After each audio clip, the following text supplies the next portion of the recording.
Sugatan ng isang lalaking patawid sa kalsada matapos mabundol ng kotse sa Batangas City. Ang insidente nahuli kam. Ang detalye sa report ni Denise Abante.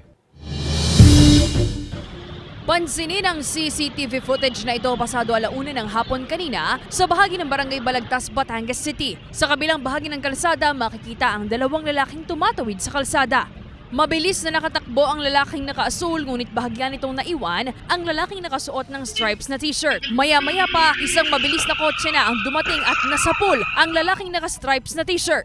Tumama ang biktima sa windshield ng kotse at tumilapon sa gilid ng kalsada. Nagawa namang magpreno agad ng driver ng kotse saka ito bumaba ng sasakyan at tiningnan ng biktima. Agad naman silang tinulungan ng mga residente at isinakay sa isang tricycle at dinala raw sa ospital. Wala pang impormasyon ng pulisya at otoridad sa kasalukuyang kalagayan ng biktima at ng driver ng kotse. Ayon sa TDRO Batangas City, maituturing na busy highway ang naturang kalsada. Very busy po, ayun po, tinuturing nating isa sa major points natin sapagkat siya po yung entry and exit point papasok at palabas nitong ating lungsod. Also, yun pong ongoing construction natin ng flyover dun sa lugar, isa din pong malaking factor.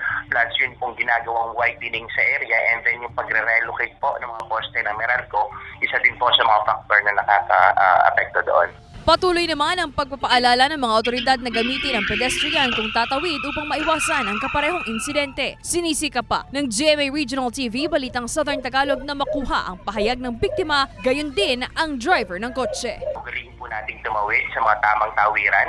May mga nakatalaga po tayong pedestrian lanes at pedestrian overpass nang sa ganun po ay masigurado ang kaligtasan natin tuwing tayo tatawid sa ating mga lansangan. Kasama si Buhay Adante Jr., Denise Abante, Balitang Southern Tagalog.